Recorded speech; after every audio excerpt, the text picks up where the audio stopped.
Alors, nous sommes aujourd'hui jeudi, on est le donc 17 Tammuz, c'est le jeûne aujourd'hui. Nous sommes arrivés d'Af Kouf Raf He, de Shabbat Kouf Raf He, et il nous restait les 5 dernières lignes de la page précédente, Kouf Kaf Dalet Amud Bet. Amar Rabbi Yehuda Amar Shmuel, il a dit Rabbi Yehuda au nom de Shmuel, Migufat Havit Shenerteta. Si on a le couvercle d'une cruche qui s'est cassée. Donc la cruche, elle s'est brisée, donc il y a des morceaux, et le couvercle il est entier. Mutal et tatil be Shabbat. Il dit donc, on a le droit de la déplacer Shabbat. Tanyanami Achi, la Braïta, elle enseigne pour appuyer cela. Merufa Shenerteta. Hiushbalea mutal et tatila be Shabbat. On a dit donc, si on a un couvercle d'une cruche qui s'est cassée, aussi bien le couvercle que les débris de la cruche, dans la mesure où, comme on a dit la dernière fois, ça sert à faire encore quelque chose, c'est des morceaux qui peuvent servir encore à une utilisation, on peut les déplacer Shabbat. Et l'Agmara continue, Velo ispot memena shever lechasot ba'atakel ou le sorba kalam meta, mais il n'a pas le droit de prendre un morceau de débris de cette cruche, pour la tailler, pour la ranger, pour qu'ensuite il puisse soit donc couvrir un ustensile ou soutenir avec les pieds d'un lit. C'est sûr qu'on n'a pas le droit de la ranger le jour de Shabbat. Maintenant il dit ici le monsieur il a jeté ce débris dans la poubelle, ou le couvercle de la cruche il a jeté à la poubelle. Dans ces cas-là, il n'a plus le droit de la déplacer. Alors, matrif la papa, et la mère a salé les légumes de Assour. Papa, il dit comment je comprends pas. Dans ces cas-là, si quelqu'un prend une chemise en pantalon, il les jette à la poubelle le Shabbat, il n'a plus le droit de les déplacer. Alors, il lui dit, parce que quand on jette, ça veut dire que quand on ne lui donne plus le statut de qu'il est, on le jette, c'est comme ça devient une poubelle quelque chose de pas bien. Alors, il dit dans ces cas-là, alors la même chose pour les habits. Et là, papa, c'est pour ça que papa il répond, il dit c'est quand on parle ici, il a jeté vendredi, il a jeté à la poubelle. Donc quand vendredi tu l'as jeté à la poubelle, pour toi ça n'a plus aucune utilité. Du coup, elle devient mouxée, tu n'as plus le droit de la déplacer le jour du Shabbat. Amar Bar Hemdori, Amar Shmuel. Il a dit Bar Hemdori au nom de Shmuel. Il dit avant c'était comme les tapis, une sorte de natte avec des morceaux de roseaux ou d'autres végétations, donc des branches d'arbres, autre chose. Et donc à l'extrémité, vous savez, des fois donc avec l'utilisation, les bords ils s'enlèvent, ils s'en vont. Alors c'est ce qu'on appelle Krodimiot Shel Mahaselet. C'est les morceaux de tige donc, qui composent le tapis aux extrémités. Ils se détachent. Il dit, on peut les déplacer Shabbat. Donc, m'a dit, quelle est la raison? Amad Rava, il dit comme ça. C'est Rabbi Hamdouri qui m'a expliqué quelle est la raison qu'on peut déplacer cela. Comment il a expliqué? Il a dit,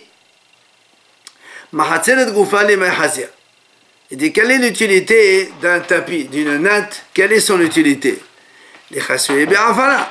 C'est pour recouvrir la terre, puisque on s'assoit dessus pour ne pas s'asseoir sur la terre. On s'assoit sur le tapis qui va recouvrir la terre. Alors il dit, ces morceaux de tige donc, qui se détachent du tapis servent aussi à recouvrir, et des fois donc il y a un petit peu des excréments ou des saletés, on pose cela dessus.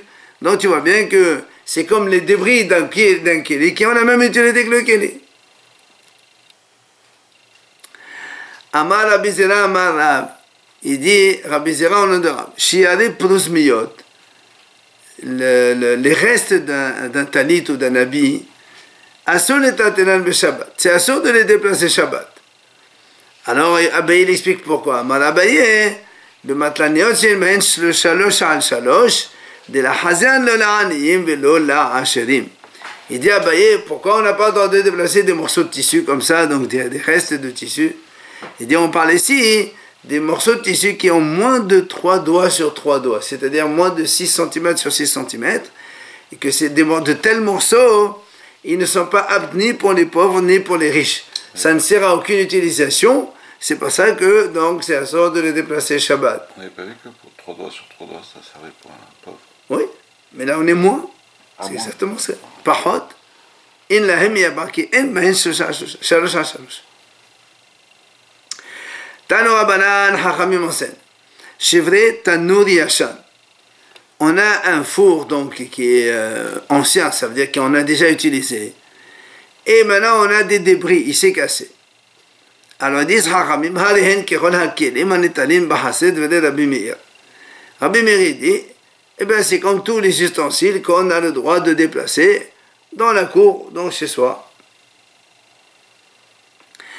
Rabbi Yehuda Omer, En Netani. Il vient Rabbi Yehuda, il dit non, on n'a pas le droit de déplacer ces débris de four. Alors on va expliquer. Il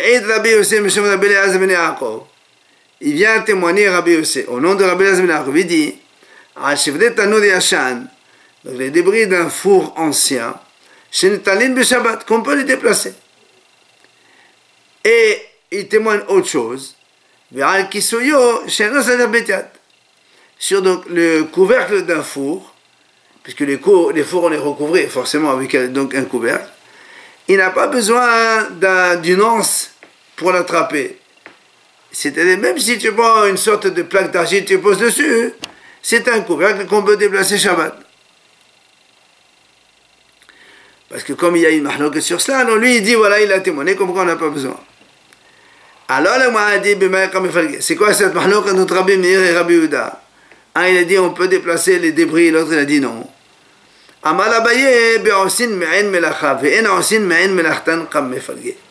dit en fait toute la mahlok était est-ce que les débris servent à une utilisation quelconque ou est-ce que ça doit servir comme il a dit Rabbi Yehuda seulement à l'utilisation originale du keli lui-même avant qu'il ne se casse. Et comme dit l'Agmara, c'est-à-dire selon Rabbi Yehuda qui lui dit seulement quand les débris peuvent encore être utilisés dans leur fonction originale, on peut les déplacer. C'est pour ça Rabbi Yehuda dit ici, les débris de four anciens, eh bien, on ne peut pas les déplacer parce qu'ils servent... À quoi il sert un four? C'est pour faire enfourner du pain. Or là, des morceaux de débris de four, ça ne peut pas servir à faire cuire. Et Rabbi Meir dit non. Rabbi Meir dit, même si ça sert à une autre utilisation, pas forcément celle d'origine, dans la mesure où on peut les utiliser, alors c'est donc moutarde de les déplacer Shabbat. Et c'est le cas ici, on a dit la dernière fois, qu'un morceau d'argile, on peut couvrir avec un ustensile, on peut poser des choses dedans, c'est pas un problème. Voilà donc ce que dit Abaye, en quoi consiste la mahlok entre Rabbi Yehuda et Rabbi Meir et Rabbi Yehuda. Alors là, m'a dit, Matrif la Rava. Viens Rava, il objecte. Il lui dit à Abaye, ici tu me dis vraiment qu'il s'agit de cette mahlok, admet Falre Beshevde Tanour, les Falre Beshevde Kelibéram. Alors il dit, pourquoi, Rava lui dit à Abaye, si c'est vraiment ça la mahlok, pourquoi on a besoin de mettre une mahlok entre Rabbi Meir et Rabbi Yehuda sur les chivrit Tanour Yachem? Pourquoi les débris d'un four? Tu as besoin d'utiliser un four. Tu n'as qu'à dire un débris d'un keli. On avait un ustensile, il s'est cassé. Selon Rabbi Yehuda, il dit seulement si on peut l'utiliser pour les fonctions du premier keli. C'est moi de déplacer, sinon non. Et selon Rabbi Meir, il dit non, même si on l'utilise pour autre chose. Pourquoi tu as besoin d'utiliser un four? C'est pour ça que la Rava, il dit non. Voilà quelle est la raison. Entre Rabbi Yehuda et Rabbi Meir. En fait, ils discutent d'un four particulier. C'est quoi ce four? Dites-nous. La Mishnah dit normalement, les fours d'avant, c'était, on a expliqué plusieurs fois, donc une cruche. D'accord? Comme elle est fermée en bas, on casse, enfin, on ouvre en bas, et on la cimente sur le sol, ça devient, donc tout est fermé, et il y a le haut, on le couvre, et on fait donc le pain autour. Ça, c'est les fours normaux. Maintenant, la Mishnah dit là-bas, si quelqu'un maintenant, le four, il n'a pas cimenté sur le sol, il y avait un trou dans le sol, et il a posé son four dessus. par exemple, il y avait comme ça un trou, il a encastré une cruche dedans, ce qui fait que les braises, elles sont au fond du trou. Il y a un espace entre le trou et l'ouverture du four. Alors la Mishnah dit là-bas, Vinatan Sam, il a mis là-bas une pierre pour caler, pour que le four ne bouge pas, pour que la chaleur, elle rentre bien dans le four. Alors, Rabbi Yehuda Omer, Rabbi Yehuda dit comme ça, si, en mettant le feu en bas, alors il faut imaginer comme ça, donc un trou jusqu'ici, et le four qu'on a encastré comme ça, donc il y a une distance à peu près 1 mètre, on va dire par exemple, donc dans le trou, plus le four qui est dedans encastré. Alors il dit, si on allume le feu en bas dans le trou, et que ça permet de chauffer le four, on venait un peu à distance, alors il dit Rabbi Yehuda Tamé, c'est-à-dire, donc le four il a le statut de Kéli, et il prend la Touma. Vimla, si maintenant, même si on fait chauffer en bas, le four, il n'est pas chauffé comme il faut pour pouvoir cuire, alors dans ces cas-là, il ne prend pas l'impureté. Pourquoi? Ça veut dire il est considéré pas comme un vrai four, puisqu'il n'est pas chauffé. Hachamim me disent non. Mais comme tamé. Hachamim me disent non. Dans tous les cas, puisque il est quand même chaud, même par en bas, alors il est tamé quand même. Et donc la Gemara dit, en fait, d'abord la Gemara explique, c'est quoi la marloquette ici? Donc Rabbi Yehuda dit comme, en fait, ce four qui est posé sur le trou, on ne le considère pas comme un vrai four. Alors, selon Rabbi Yehuda, parce que comme il prend pas, et quand on chauffe en bas, il prend pas la chaleur en haut, on le considère comme un débris chez Bretano. Et donc, selon Rabbi Yehuda, ici, comme il ne prend pas la chaleur donc par en bas, il n'est pas considéré comme un kélé, et donc on n'a pas le droit de le déplacer. Et selon Hachamim, ils disent non, on peut le déplacer comme un vrai kélé. Maintenant, quelle est la raison de chacun? Il m'a dit, c'est quoi leur problème? Dans la Torah, c'est marqué comme ça. En parlant de la Touma, la Torah a dit comme ça, quand on a une ustensile en argile qui se devient impur, la Torah dit tanour, donc un four, une cuisinière, on parle toujours en argile, yutas, il faut le détruire. C'est-à-dire pour dire que la matière argile, elle n'est pas purifiable. On ne peut pas l'amener au mikvé. Et quand il devient tamé, c'est terminé, il faut le détruire. Ils sont impurs, et la Torah continue, alors il dit, Rabbi Yehuda, ça va, Mehosan était ça, tamé. Chez Mehosan était ça, tahor. Alors Rabbi Yehuda lui dit comme ça, puisque la Torah dit un four, quand il est tamé, il faut le casser pour le rendre tamé. Alors Rabbi Yehuda dit comme ça, quand il est Mehosan,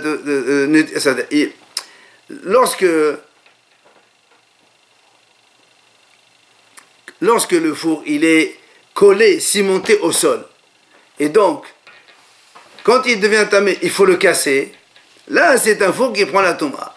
Mais comme ici dans notre cas, ce four là, il n'est pas cimenté au sol, il est encastré dans un autre trou. Alors dans ces cas-là, Rabbi Yehuda il considère ça comme il est déjà cassé, et c'est pour ça qu'il dit il ne prend pas la touma, il est en haut. Mais là-bas, là, ça veut dire, Hachamim disent non. Il y a marqué, la Torah le répète une deuxième fois. Après, elle dit, pourquoi elle répète mais qu'on va prendre. Dans tous les cas, le four, il prend l'impureté, et c'est un kéli, même lorsque il n'est pas collé, il n'est pas cimenté au sol. Alors là, moi, dit, on ne comprend pas. Alors, comment les Hachamim, la banane a mis active yutas? Comment ils vont les Hachamim avec le mot yutas? La Torah a dit, si un kéli, il est tamé, comment on le sort de son impureté, en argile, il faut le casser. Or celui-là, comme il est déjà, il n'est pas cimenté au sol pour le casser, ben, il suffit de l'enlever, on ne le casse pas. Alors comment ils disent Hachamim que ça prend quand même la Touma? Alors les Hachamim répondent, Haou, les Dagisa. Hachamim te dit, ce mot-là, c'est pour t'apprendre un autre enseignement. Quoi? Hachamim me disent au contraire. La Torah veut te dire là-bas, même si un four qui est cimenté au sol, toi tu vas croire que comme il est cimenté au sol, il devient comme le sol, et le sol ne prend pas l'impureté. C'est pour ça que la Torah lui dit, non, ce four-là, il faut le détruire, il faut le casser quand il est impur. Alors la Ma'adivid d'Arnami, alors comment Rabbi Yehuda, lui qui a dit que seulement quand il est cimenté au sol, il prend l'impureté, sinon quand dans notre cas, nous, il ne prend pas l'impureté. Alors comment Rabbi Yehuda, il explique le passage qui répète une deuxième fois, pourquoi hein? Alors il te explique, Rabbi Yehuda, il te dit ça, c'est que David Amal Shmuel, ça marche comme Rabbi Yehuda, il a dit au nom de Shmuel, qu'est-ce qu'il a dit? C'est toute la mahloket entre Rabbi Yehuda et la Hachamim, c'est quand pour la première fois on veut chauffer le four. Alors on sait que quand on chauffe la première fois le four, c'est là où on va le consolider. Hein, vous vous rappelez donc combien de fois on l'a vu? Alors il dit comme ça. Donc Rabbi Yehuda il dit, puisqu'on est dans première fois qu'on chauffe le four, et c'est là où on va le rendre keli. C'est pour ça qu'il dit Rabbi Yehuda, seulement quand il est cimenté, qu'il est cimenté au sol, alors là il a statut de keli. Mais comme il n'est pas encore cimenté au sol, il est collé avec un autre trou. Là il n'est pas keli parce que c'est encore Hesser Leshon, c'est la première fois qu'on va le chauffer. Aval Be'Hesser Sheni, mais s'il s'agit une deuxième combustion, donc on va le brûler une seconde fois. Hein? Alors il dit ici, Avelo Talou Besava Gamal. Ben là, même Rabbi Yehuda aussi il est d'accord que même si on met ce four-là au-dessus d'un chameau, ça prend l'impureté, puisque de toute façon, et il est donc en deuxième fois, il est déjà chauffé, il est déjà considéré comme qu'il. Maintenant, Amar Ola, Vesek Leshon et Rabbanan, Aflo Talou Besava Gamal. Hachamim, eux qui ont dit que ça prend l'impureté de toute façon, même si la première fois tu le chauffes, il est donc au-dessus d'un chameau, c'est une image pour dire que même s'il est au-dessus, il est complètement, il n'est pas collé du tout, il prend l'impureté aussi. Voilà donc pourquoi on a dit que Rabbi Yehuda et Rabbi Meir, ils parlent de Shivre Tanour, parce qu'on parle de ce four-là qui est un peu spécial. Alors maintenant, là, Ravashi, viens Ravashi, pose une question. Et Achi, il a dit, Admefal Rabbi Shivre Tanour, il faut que Tanour ou pas. Ravashi dit, alors pourquoi il discute des débris d'un four? On n'a qu'à discuter dans le four lui-même, ce four-là spécial, qu'on est en train donc castrer dans un trou. Et bien selon Rabbi Yehuda et selon Hachamim, comme ici selon Rabbi Yehuda et Rabbi Meir, ils ont donc totalement deux statuts différents. Pourquoi tu as besoin de parler de débris de four? Ella Amar Ravashi. Et c'est pour ça que Ravashi dit non. On répond comme on a répondu au début, en vérité, on parle tout simplement donc un chevret tanour normal. Tanour yachan, un four ancien, il s'est cassé, on a des morceaux de four. Et donc Rabbi Yehuda dit on n'a pas le droit de déplacer, Rabbi Meir dit on a le droit de déplacer. Et maintenant on dit c'est Maaseh Tapra. Et en fait, ici la mahlok entre Rabbi Meir et Rabbi Yehuda, c'est quoi? C'est que comme le four il s'est cassé, on a des morceaux d'argile comme ça. Alors la question elle est, donc selon Rabbi Meir qui dit que même un morceau d'argile dans la mesure où on peut l'utiliser pour une fonction quelconque, alors c'est pour ça qu'il a dit on peut le déplacer. Donc Rabbi Meir il a dit on peut le déplacer. Maintenant Rabbi Yehuda il a dit non. Alors c'est pour ça Rabbi Meir, les dvanas de Rabbi Yehuda, Rabbi Meir il parle, Rabbi Yehuda dit moi il dit même n'importe quel travail qu'il fait, d'accord, comme on sait que Rabbi Meir dit n'importe quelle utilité on fait avec ce débris d'argile, eh bien on peut le déplacer Shabbat. Mais elle a les didar, et Rabbi Meir il dit à Rabbi Yehuda, toi Rabbi Yehuda qui dit non, il faut qu'il ait un usage comme l'original, comme le premier. Alors il dit au moins ici, comme il s'agit d'un four ancien, eh bien, on sait Maaseh Tapra, en fait, c'est un morceau d'argile, comme une tuile. Vous savez, on brûle et on peut griller des choses dessus. C'est pour ça que Rabbi Meir dit Rabbi Yehuda, ici aussi on peut l'utiliser pour faire ça. Donc c'est encore l'utilisation d'avant. Alors pourquoi tu dis non? Il vient Rabbi Yehuda et dit non. Rabbi Yehuda dit non, la dame, c'est pas la même chose. Pourquoi? Hatam serum befnim, hatam hachal serum ba'utz. Hatam me'omed, hachala me'omed. Rabbi Yehuda lui dit à Rabbi Meir, C'est pas la même chose. Pourquoi? Un four, quand on le chauffe, le four il est comme ça, on chauffe de l'intérieur. Or la tuile, quand on la chauffe pour poser des choses dessus, on met le feu dessus. Et la même chose, le four, il est comme ça, au vertical, alors que la tuile, elle est horizontale. C'est pour ça que Rabbi Yehuda lui dit, ça ne s'appelle pas l'utilisation originale. Et Rabbi Yehuda, il maintient comme quoi on n'a pas le droit de déplacer ces débris-là le Shabbat. Après on a dit, il a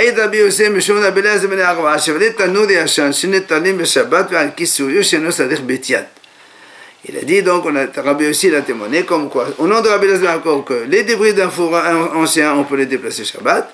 Et aussi il a témoigné, deuxième point, c'est que le couvercle n'a pas besoin d'une anse pour le tenir. Même s'il n'a pas une anse, on peut quand même le déplacer Shabbat. Et c'est ce qu'il dit, Amar Ravina. Il vient Ravina et dit, Keman metatelenan ha'idna kesouye de tanor et de matame hasia de ena betahiza. Selon qui on se permet aujourd'hui de déplacer les couvercles des fours dans la ville de Mahassia, que justement ils n'ont pas une anse. Il dit que c'est Rabbi Elazar, parce que nous on sait que les Haramim ils sont en Mahlok là-bas, en tout cas quand il y a un trou dans le sol, qu'il y a un puits par exemple, et qu'il y a un couvercle, s'il a une anse, on dit on a le droit de déplacer, donc ouvrir, fermer, mais s'il n'a pas une anse, ça s'appelle comme si que c'est le prolongement de la terre. Et quand tu enlèves, tu es en train de détruire ou de construire, donc c'est un saut. C'est pour ça qu'il dit non.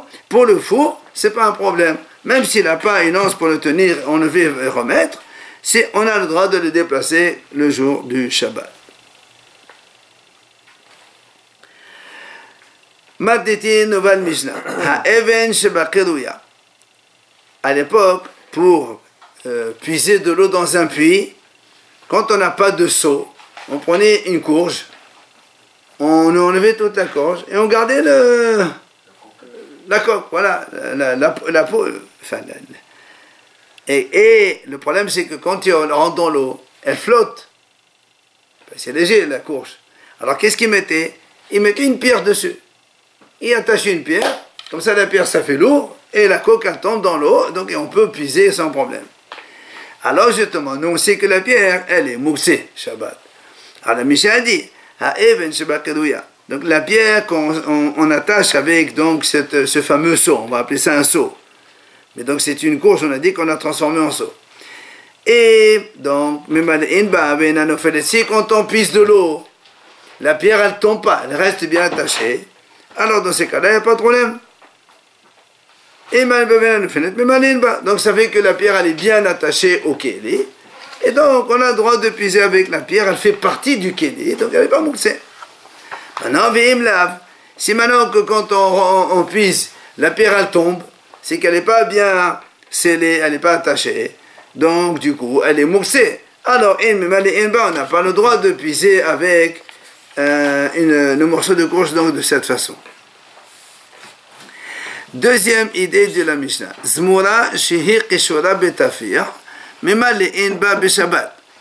Alors, la même chose, avant, quand il n'avait pas de corde pour attacher au seau, il prenait une zmoura, c'est un rameau de vigne, comme ils sont un peu tendres, il prenait un rameau avec deux pointes, il attachait les deux pointes au seau, et le rameau lui-même, avec le rameau, on descendait le pied, on tirait. En fait, c'est une branche d'arbre, normalement la branche d'arbre c'est moussé. Mais comme on l'utilise en tant que anse, si vous voulez, un truc, comme une corde pour tenir un seau, alors il dit, si elle est bien attachée, qu'on peut puiser, il n'y a pas de problème. Donc l'anse, elle devient, enfin, le morceau de la branche de la vigne devient comme un kéli, comme une corde. Troisième idée de la Mishnah. Avant, pas comme aujourd'hui, nous, les fenêtres, on a des fenêtres qui sont bien attachées, tu ouvres la fenêtre. Quand il y avait un trou dans le mur, ils avaient une sorte de planche de bois qu'on enlevait complètement et on remettait. Il y avait des moyens un peu difficiles. Alors, la belle Azad Omer, Bezman Shihu Kashut Vitalouy pour Kakenbo. Vem Lao et pour Kakenbo. Rabbi Elazar dit attention, si cette fenêtre-là, donc ce morceau de bois, on va dire, il est attaché avec, donc il y a un trou dans la fenêtre, et donc il y a le trou, il y a la planche qui tombe dessus.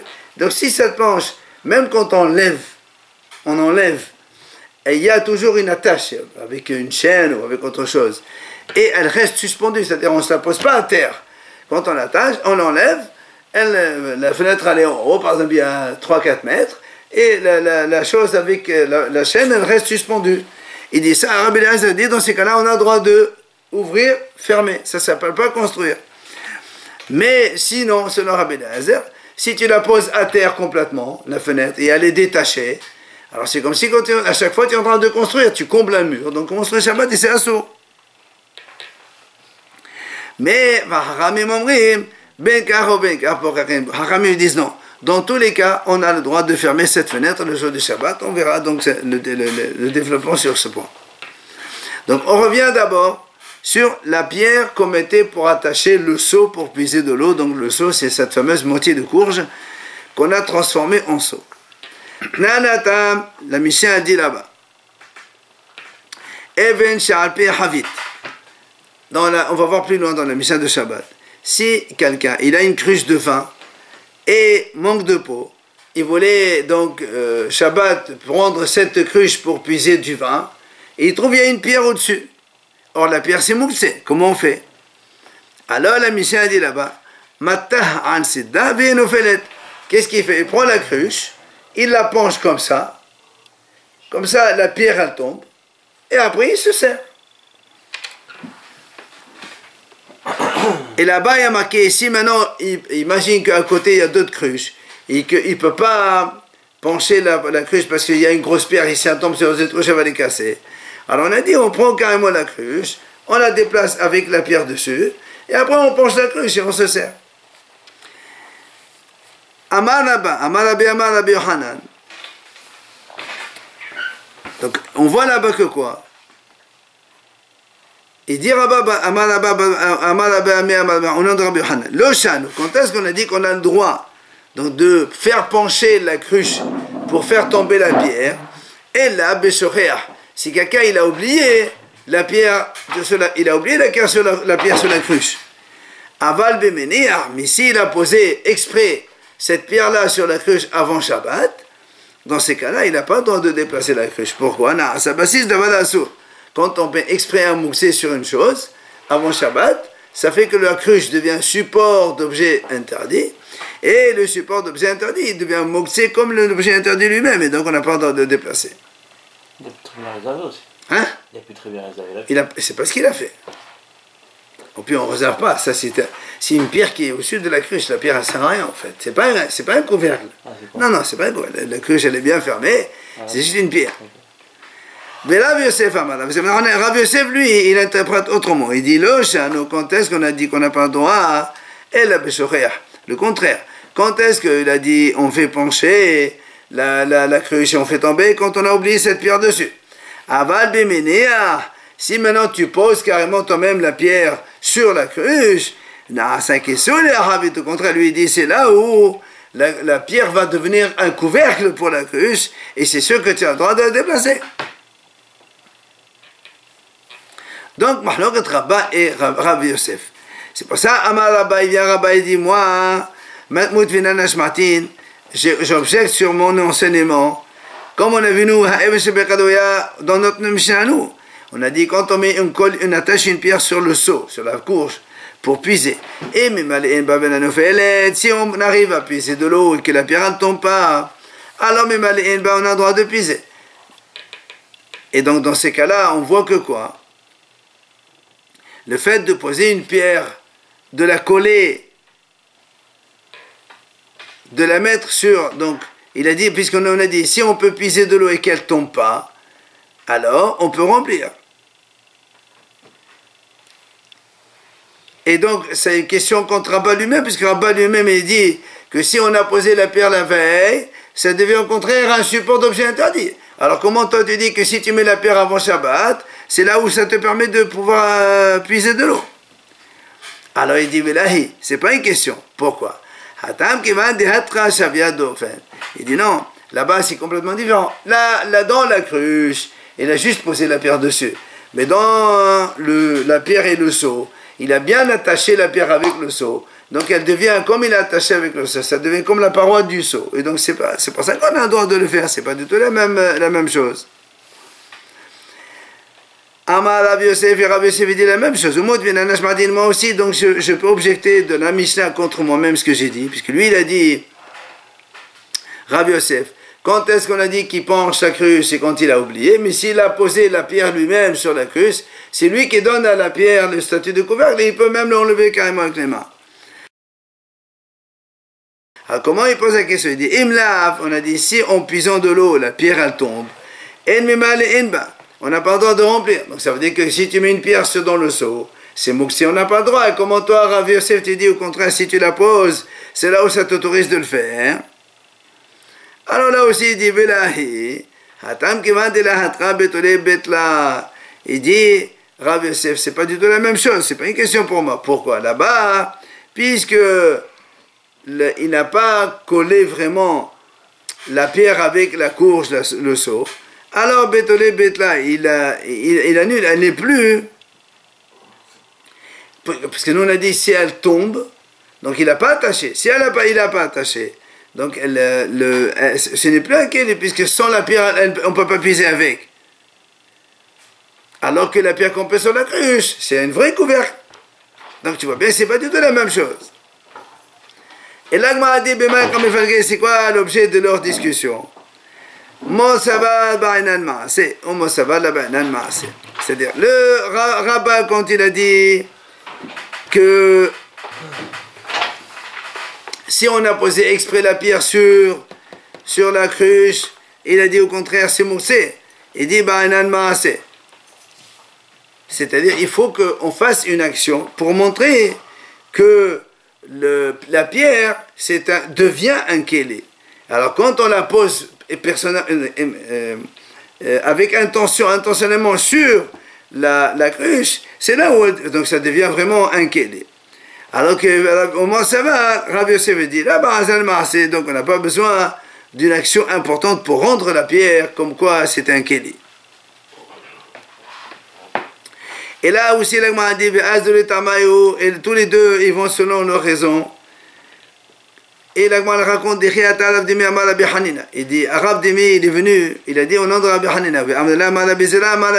Certains disent c'est Rabbi Zera qui a dit au nom de Rabbi Hanina. Il a dit comme ça, Pa'amahat, halach Rabbi, limakom ehad. Rabbi, il est allé dans une ville, dans un endroit. Umasa nedbar shel avanim. Il a trouvé là-bas des rangées de pierres. Et, ve'amal et talmidav. Il a dit à ses élèves, comme c'était encore vendredi, c'est pensez que demain on va utiliser ces pierres pour s'asseoir dessus. Comme ça, Shabbat, puisque même si ces pierres aujourd'hui, vendredi, on les réserve par exemple pour la construction, si moi je dis non, voilà ces pierres, demain je vais les utiliser pour m'asseoir dessus, donc je leur donne donc un statut de Kéli et ils deviennent permis. Et il n'aura pas, Rabbi, il n'aura pas dit, allez boucher les pierres ou faites quelque chose. Et juste vous voyez, vous dites voilà ces pierres-là, donc on n'a pas besoin de masser. Ça c'est ce que dit Amar Rabbi Zera ou Amar Rav Dimi. Mais Rabbi Hanan Amar, Isrechan Rabbi Nemas. Et bien Rabbi Hanan, il n'est pas d'accord, il dit non. Rabbi, il a dit à ses élèves, il faut faire une action pour transformer la finalité de ces pierres de construction vers donc, la façon que nous on va les utiliser pour s'asseoir dessus. Alors là, m'a dit, comment il aura dit? Rabbi Amiyama, c'est Obelamidon. Il leur a dit, donc, selon Rabbi Ami qui dit, n'a pas besoin de marasser, il leur a dit, c'est Obelamidon, c'est-à-dire, allez-y et rangez les pierres pour qu'on puisse s'asseoir dessus. C'est-à-dire comme ça, on n'a pas besoin de les déplacer Shabbat, juste on s'assoit dessus. Amaléhu, c'est ce qu'il leur a dit Rabbi. Rabbi Assi Amar, et Rabbi Assi, il a dit non, c'est Obishafshifum Amaléhu.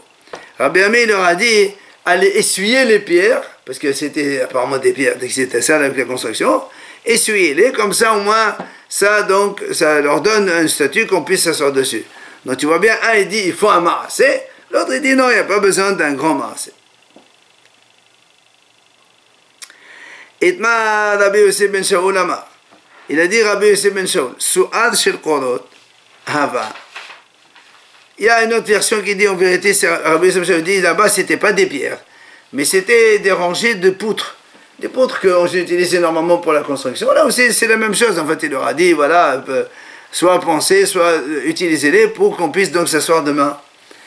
Et Rabbi Yochanan ben Shaul Amar, Gishush shel Sefena Hava.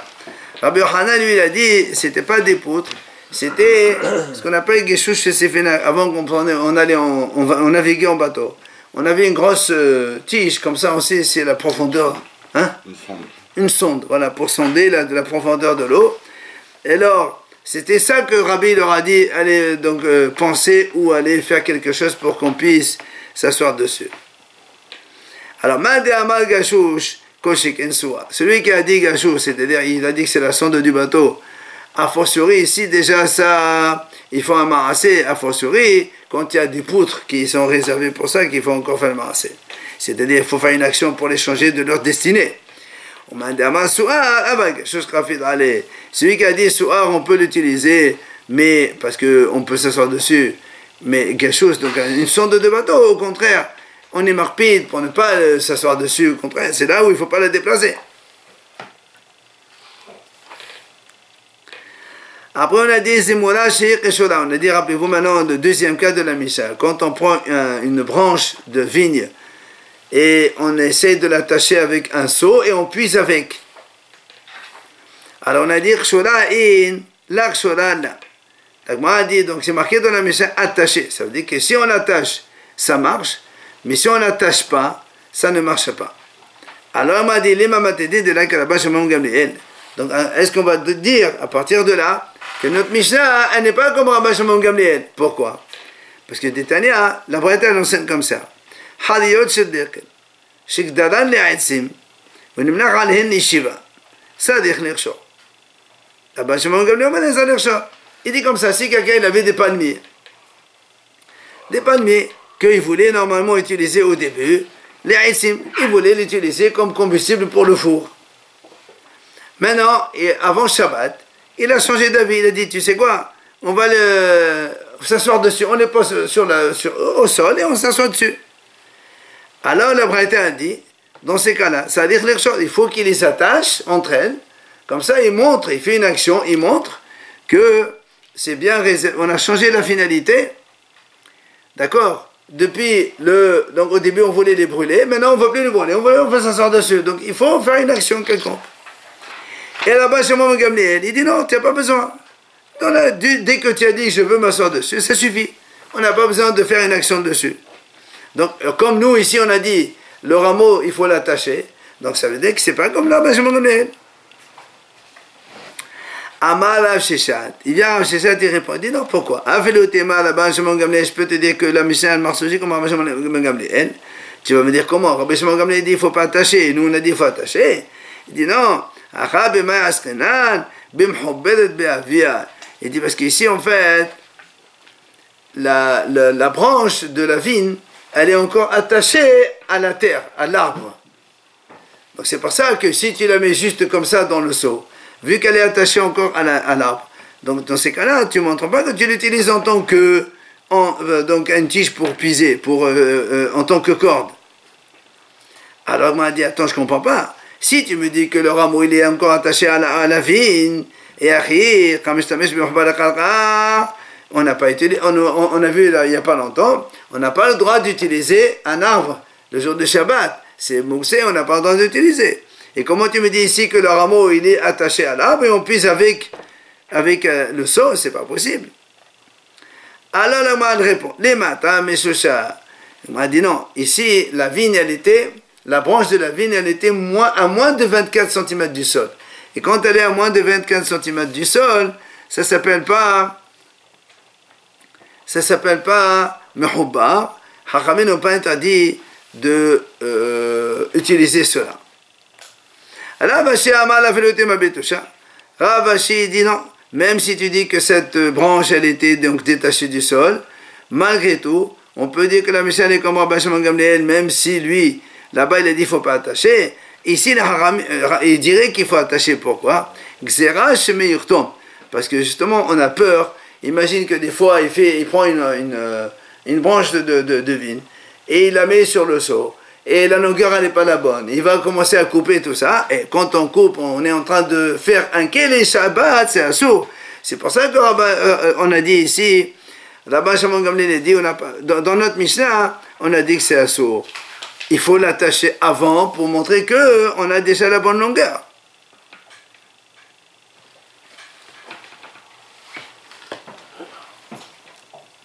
Allez, Praka Halon, rapidement. Praka Halon, on a dit, rappelez-vous la fenêtre, donc, on a dit, on peut la poser sur la fenêtre, donc, pour fermer le trou donc, du mur. Amar Baba Kol Modim, tout le monde est d'accord. Tout le monde est d'accord qu'on n'a pas le droit de faire une tente provisoire, même pas Yom Tov, et à fortiori les jours de Shabbat. On n'a pas le droit de faire une tente, même provisoire, c'est-à-dire tu prends 4 piquets et tu mets un tapis dessus, c'est quand même assourd, c'est provisoire, mais c'est assourd quand même. C'est quoi la mahloket? Elle est hosif.